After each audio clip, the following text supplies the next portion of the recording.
Hey guys, check this out. We're here with the Nissan Qashqai e-Power, a very interesting offering from Nissan because they have put their e-Power hybrid technology, which is very different to what you'd find in a Toyota Corolla Cross, which we've reviewed before, or even the Hyundai Kona hybrid. Again, a very different hybrid system. You see, this thing has an engine, but it's not connected in any way to the wheels. In fact, it really is an electric car first, and there is just a range extender as a petrol engine. Unfortunately, that does make this thing quite pricey. So you're gonna be spending $4,200 more than the already top spec TI petrol version. That comes with a 1.3 litre petrol engine. And for now, you can only get this in the TI grey, which means you will be spending 51,590 Australian dollars before on-road costs. So quite a lot of money. Is it worth it? Well, I'm gonna tell you that today. We're gonna go for an exterior tour of the Nissan Qashqai. We're gonna check out the interior, see what that's like, because it is actually quite luxurious. Then we are going to performance test this thing. Is its electric carness, well, is that enough to make it quite fast? We'll find out. And we're gonna give this thing lots of sauce as well to see, first of all, is it actually fuel efficient? And second of all, is it worth it? All right, let's get into it. Alrighty, let's talk about the way that the Nissan Qashqai looks, because I honestly think it's one of the most beautiful of small SUVs. It's actually one of the larger small SUVs, if that makes sense. So that's kind of where some of this high price comes from. Also the fact that this is actually made in the United Kingdom and they have to ship it all the way from there. So yeah, look, that's always gonna add cost. You get these really cool daytime running lights here for these boomerang headlights, very bright LEDs there too. Functional aero to help streamline air across the side and to make this thing more aerodynamic. The only way you can really tell that this is an e-Power from the front is that it's actually got a slightly different grille. So you got this black insert here and also around here, but pretty minor. You wouldn't really be able to tell otherwise. You have the Nissan badge there. That's also your radar for your adaptive cruise control. And it is a very good adaptive cruise control, including lane centering and a bunch of other safety stuff as well, which you can learn more about at our website, carsource.com. We have a full review out of this now. Down the bottom, you have some more grille, I suppose, with some sensors there too. And I love this blue paint. I think it really is very stunning. But let me know what you guys think about the looks of this thing. Do you agree that it's one of the better looking? Let's check out the side. Alrighty, let's talk about the side now of the Qashqai e-Power. First of all, you get these 19-inch, very aero looking wheels. They're wrapped in good tires as well. Continental Eco Contact 6, which do help with fuel economy. I also love this little Easter egg. It says Qashqai here on the panel. Got blacked out mirror caps. This one actually has the black roof option to it, but all of them come as standard with a floating roof.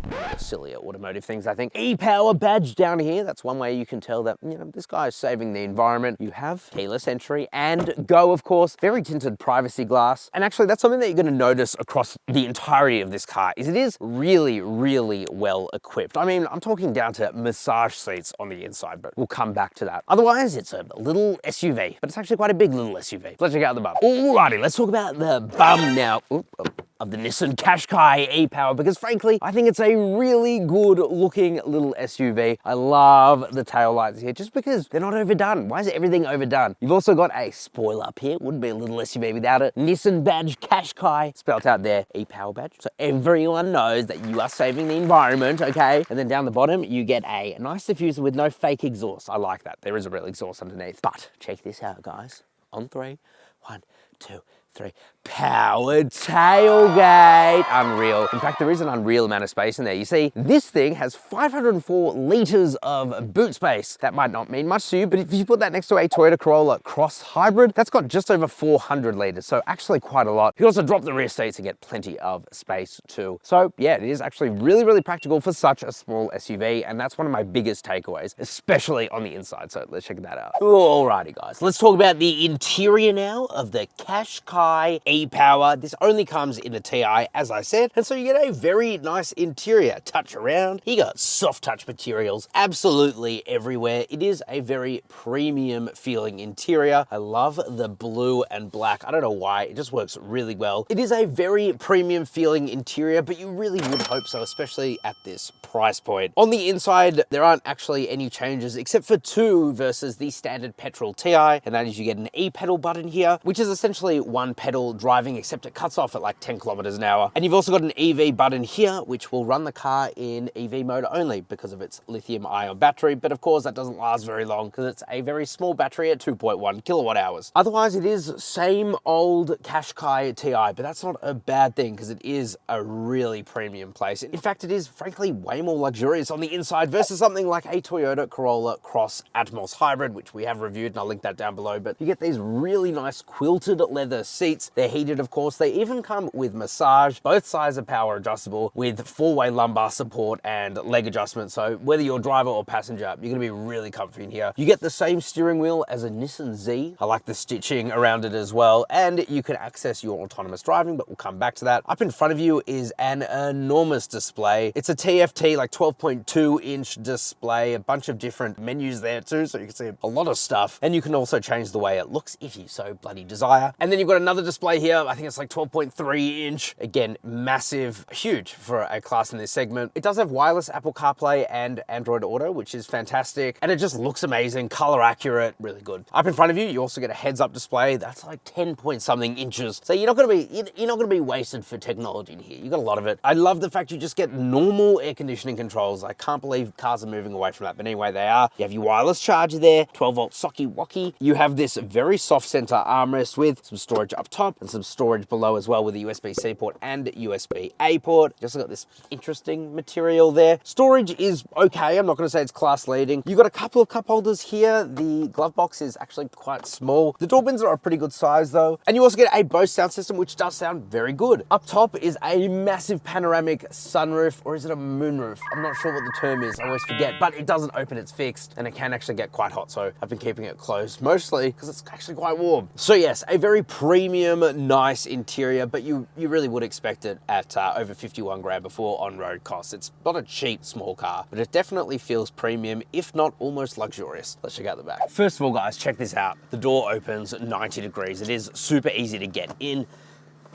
And once you're in at 5'11", I actually have plenty of space back here, so heaps of legroom. Tow room as well is very good, although the car's battery does actually live under these front seats, so you slide your feet up too far, you're not gonna have much space. And headroom too is pretty good, despite having this giant sunroof here. Again, the seats, they just feel so nice, like a very premium leather. You have a center armrest with a couple of cup holders there too. Got some air vents, another USB-C port and another USB-A port, so you're gonna be able to charge your devices. Got a map pocket as well in each seat. Quality does take a small hit.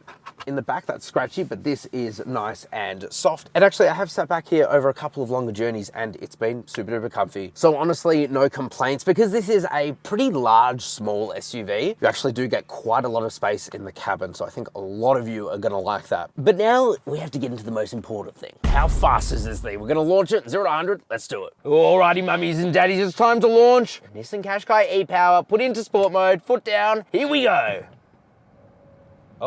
Oh, a gentle, smooth acceleration it seems. Come on, come on. Oh, that's pretty good. 0 to 100 in 7.79 seconds. I'll take that. All right, let's drive this thing normally. Alrighty, mummies and daddies. Oh, foot down, giving it some sauce here. Oh, in the Qashqai e-Power. Oh, hairpin number 1. This isn't saucy corner, but it will do. Ooh. Straight in with the handling.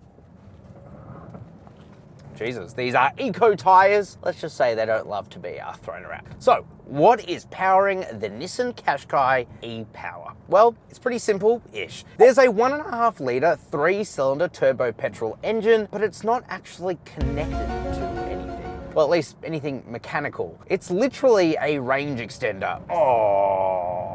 All that power right now is coming from an electric motor, just an electric motor. And that outputs 140 kilowatt of power, 330 newton meters of torque. And I'll be honest with you guys, it's pretty nippy. And back to the engine, there is no transmission. As I said, it literally is a power source, and that engine will go into an inverter and either charge the battery or it will power the electric motor, but it will never actually drive the front wheels, which is super interesting. Instead, power comes from a 2.1 kilowatt hour lithium ion battery. And you can see it all working away here in this pack here. We have our regenerative braking that's going to the battery. We have the engine charging up the battery at the moment. And if we put our foot down, those lines become bigger and essentially it just sends more power into the battery or the inverter. But anyway, it is quite complicated. We're gonna put the car though into sport mode and I will show you what this series hybrid can do. It's just so surreal because that engine, it's actually revving away and it will rev in steps. So the faster you go, it'll actually increase the rev range by just jumping up like that. And as a result, you have this audible sound of an engine, but it's not actually driving the car. It's such a strange sensation. However, that's really not what this is about. The whole point of having a series hybrid like this versus a parallel hybrid where you have the engine that can also drive the motors like you'll find in the Toyota Corolla Cross or the Hyundai Kona hybrid is that you actually just get a better experience overall. It's essentially an electric car with a motor. It's weird. So you get all the benefits of having an electric motor. By putting your foot down, you get instant torque. It's also so strange because it's quiet in here, like really quiet, especially when that motor drops off. And this is the whole point of the Nissan Qashqai. Nissan knows that this isn't as efficient of a system as you'll find in, for example, a Toyota Corolla Cross, where you could very easily get sub 5 liters per 100 kilometers when doing any sort of driving. Moment of truth here, we're getting 5.9 liters per 100 kilometers. Now, to be fair, that is mostly highway driving. So around town, you will see low fives. They claim 5.2 liters per 100 kilometers, but you know, it's a claim. But the reality is it's just not so boring. Like I said, they step the motor based on how fast you're going. So the engine is not gonna rev at full RPM when you're just sitting around because that would be noisy. It would introduce vibration. They don't want that. In fact, they have active noise cancellation in this car. Reduces the interior ambience by 8 decibels, and you can tell it's weird. It's like you're wearing noise cancelling headphones when you're not. Don't worry, it doesn't make you feel sick. It's just like a strange sensation. In terms of how does it drive, well, it's just nice and easy to live with. You know, it's very happy for you to chuck it into a corner. And those eco tires are really the limiting factor here, but they're important for fuel economy. The steering is really quite light. We're in sport mode right now, but even if we go into normal mode, standard mode, ooh, how British. You know, it's actually very light, no matter what. And for most people, that's exactly what you want. The comfort in here is a little bit of a mixed bag because the rear is just really quite tight. Need Jacob here to say, that's what she said.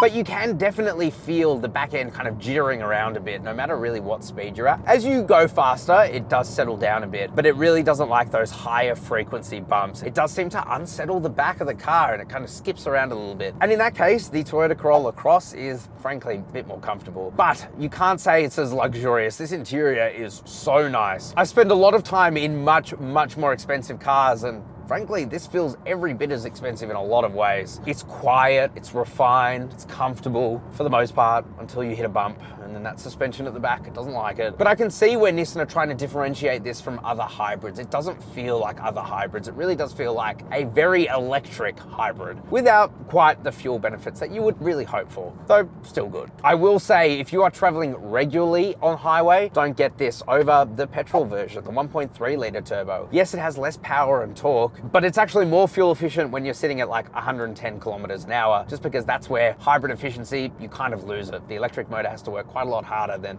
the combustion engine. Oh, sorry, excuse me while I turn on my massage seats.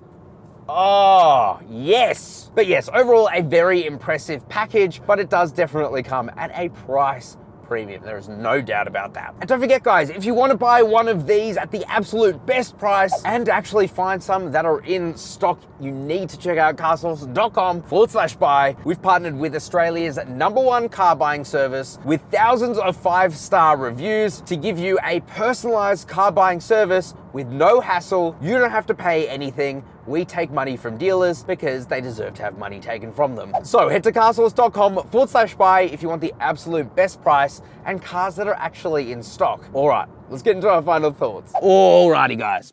Final thoughts on the new Nissan Qashqai e-Power. This thing is a lot of money. I'm not gonna lie to you guys. It's a lot of money, and personally, I'd probably wait for this technology to come into a lower grade. However, if you're looking for something a bit different, it certainly is a lot more fun to drive than its competitors, then absolutely, the Nissan Qashqai e-Power should definitely be on your list of cars to at least look into, because once you drive it, I think you will be really, really impressed with how it drives, and also the interior is super luxurious. But let me know what you guys think down in the comment section below. And of course, if you want to buy one of these or anything else, and you want the best prices with cars that are actually in stock, head to carsource.com/buy. Ciao for now.